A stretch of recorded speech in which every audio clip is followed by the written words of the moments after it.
Depois vira essa fonte de críticas e tal, é fogo. E os militantes mantiveram a promessa feita no primeiro dia, no calor da hora, sob a pressão da polícia e da justiça paranaense, no Paraná. Vamos contar, era ali que era o QG, né, do golpe, o QG do ataque ao PT e ao Lula. E eles, os militantes paranaenses, orgulhosamente mantiveram por 580 dias, militantes do MST, do PT, da CUT, mantiveram esse acampamento. Tem um capítulo só sobre a vigília Lula livre, né? Que é esses 580 dias lá no Paraná, em frente à Polícia Federal. Mas aí tem um capítulo também sobre ações que aconteceram no Brasil inteiro.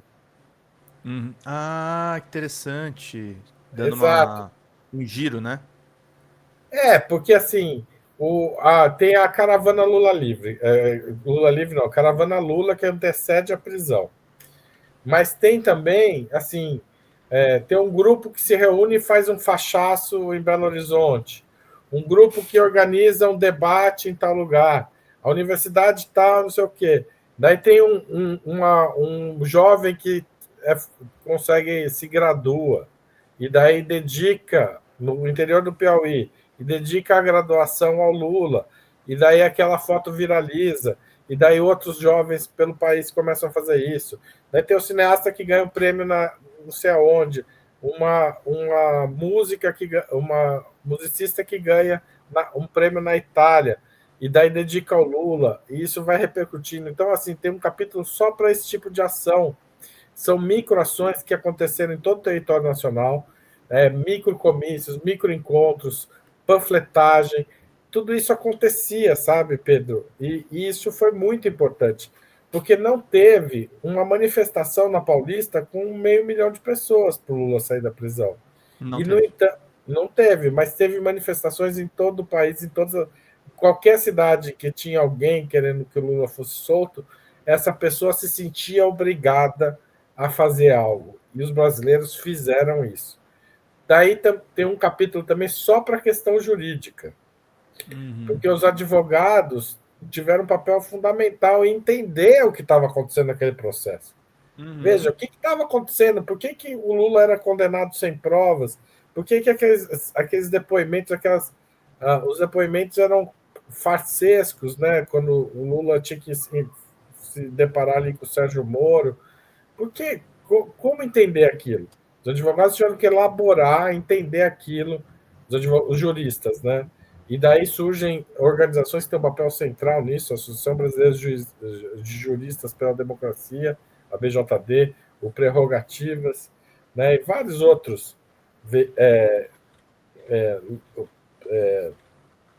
agentes, né?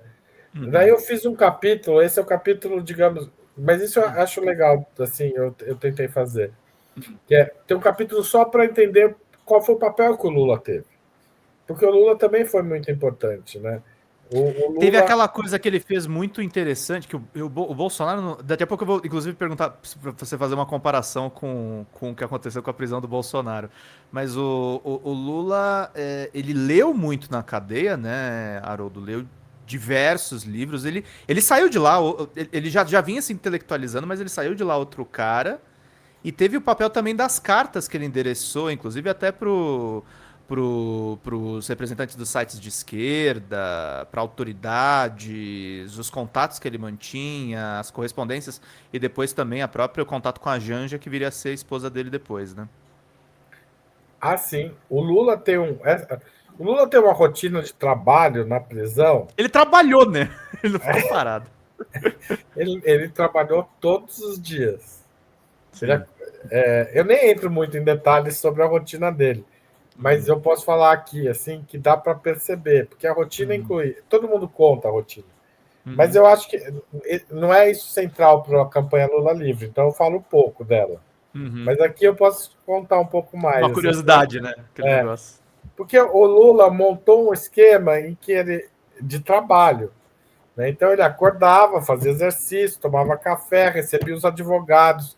Os advogados traziam as demandas, tanto legais quanto as demandas políticas, para ele.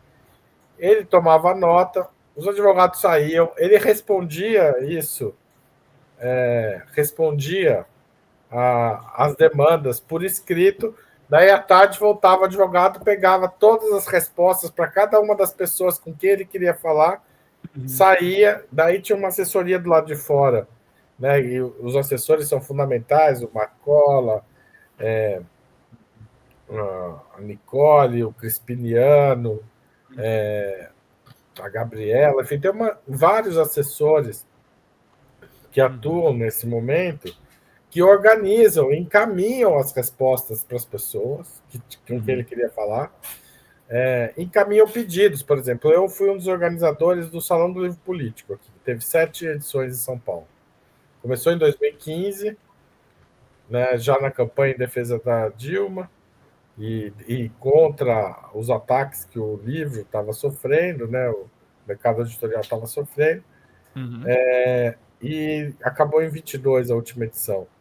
E o Lula escreve da cadeia para uma das edições uma carta em agradecimento, falando das leituras dele e tal.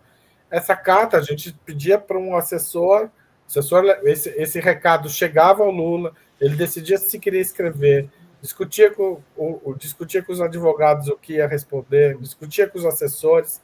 Daí, nesse caso da carta, provavelmente eu não discuti esse caso detalhadamente, mas ele organiza a resposta, o assessor escreve, depois ele volta, aprova a resposta. Né? O Lula teve um trabalho intelectual absurdo durante a prisão. Isso é o trabalho intelectual, né? De se manter vivo para as pessoas. Sem contar que as pessoas chegavam deprimidas para falar com ele, e ele dava um passa-moleque, todo mundo falava, sério, para com isso. Eu que estou preso, você que está reclamando, sabe assim? Eu acho que ele tinha um plano, né, Haroldo? Não dava pra prever que ia sair aquela série de matérias do Intercept, mas ele tinha um plano meio que de ser uma liderança intelectual, talvez, do campo político progressista, né? O Lula sempre foi intelectual orgânico da classe trabalhadora. Mas acho que ele tinha um plano, talvez, de se desenvolver em cima disso, né? Eu não sei. O que eu posso te dizer é o seguinte, que um dos advogados dele, o Dantas, chegou lá e o Lula brincou, né? Sempre que ele recebia um livro muito grande, ele fala, pô, a pessoa acha que eu vou passar a vida aqui na cadeia. Ele já se preparava, então. Mas era uma piada. Pô, a pessoa acha que o quê? A pessoa quer que eu fique preso, então sempre tinha essa piada. Daí ele recebeu um defeito de cor da Ana Maria Magalhães, não é isso? Agora eu tô. Defeito de cor? Peraí, não. Defeito de cor. Enfim, que é um grande romance. Ana Maria Gonçalves. Ana Maria Gonçalves, saiu Magalhães, eu sabia que estava errado. Imagina. Ana Maria Gonçalves, que é um livro enorme, tem 1000 páginas, um romance. Né? E daí o Dantas e o Lula começou a ler e quis discutir com o Dantas, começou a comentar que estava lendo. Daí o Dantas volta e começa a ler também. E daí então, assim, as pessoas que duvidam que o Lula leia, enfim, tem muita gente, infelizmente, tem muita gente que acredita preconceituosa, acredita no que a mídia publica, né? Contra todas as evidências. Mas o Dantas relatou para mim que ele passou a ler todos os livros que o Lula estava lendo, para ter assunto para falar com o Lula. Porque como eles tinham que se encontrar todo dia, ele falou, bom... Não, é aquele negócio, o cara tá num ambiente que ele tá solitário ali. A leitura é um amigo, né? Bem ou mal. Agora, eu fiquei com pena do Dantas, porque o Lula tinha tempo para ler, né? Tudo bem, pouco, mas tinha. Tava preso, podia ser. Agora o Dantas não, né, cara? Tinha que sair, trabalhar e ler o livraço que o Lula estava lendo. Então, assim, a gente tem um depoimento que eu acho muito importante, assim, dessa companhia de leitura do Lula, que até um dia, se eu tiver mais tempo, eu vou explorar mais isso com o Dantas, porque, evidentemente, é uma história importante para o livro, mas que talvez seja até mais interessante, tenha detalhes muito mais ricos. O que eu quero dizer é o seguinte, o Lula teve um papel central, tanto antes da prisão, quanto durante a prisão. Não é só porque o Lula também entende. Ele meio que se preparou para esse período também, né? Ele falava o tempo inteiro, querem me pegar. Especialmente depois, e daí o capítulo tem muito dessa história. No o episódio que ele sofre a condução coercitiva,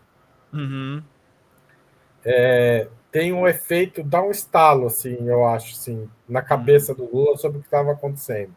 E ele solta aquela frase da jararaca. Que tipo, se que a tentaram... mídia explora, beija, bota na capa, tudo aquilo, né? Eu faço uma longa análise dessa história do jararaca. Aliás, o Fernando Moraes chama ele de O Jararaca, né? O jararaca. E eu acho muito legal o Fernando Moraes ter feito isso, porque ele acabou me chamando a atenção e eu fui pesquisar e escrevo sobre isso. Quem quiser vai encontrar detalhes muito legais sobre isso, da simbologia da jararaca.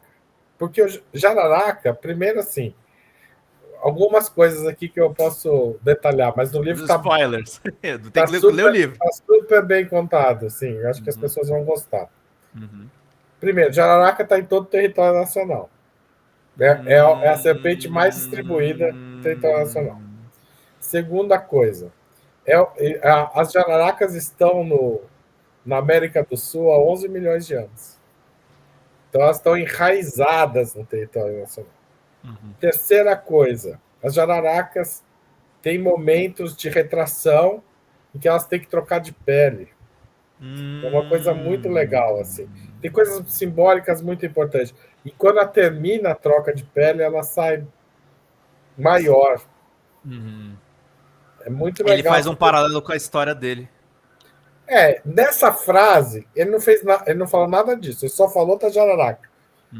E daí foi uma puta exploração. Teve.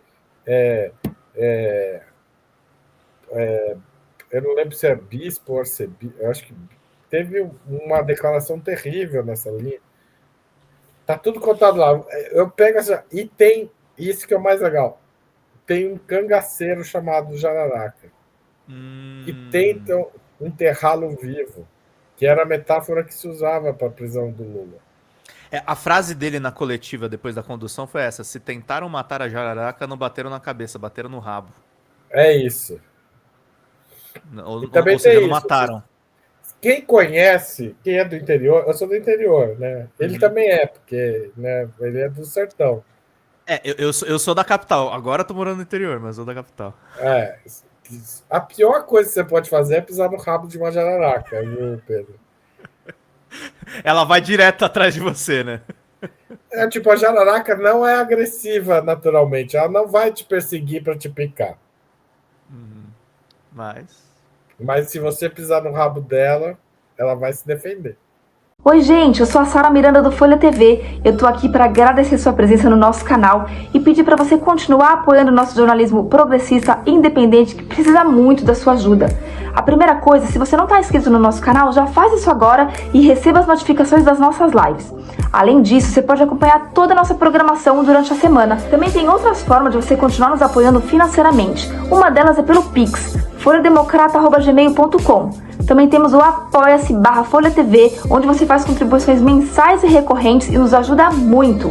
Além disso, você pode se tornar membro do nosso canal. Clica lá no YouTube em tornar-se membro, veja qual é o pacote que melhor cabe no seu bolso e fique mais pertinho da gente, inclusive em grupo de WhatsApp com toda a nossa equipe com quem você pode interagir. Apoiar um canal progressista também é uma forma de militância. Então fica aqui com a gente, apoia o Folha TV, eu te vejo nas próximas lives. Beijo, até mais!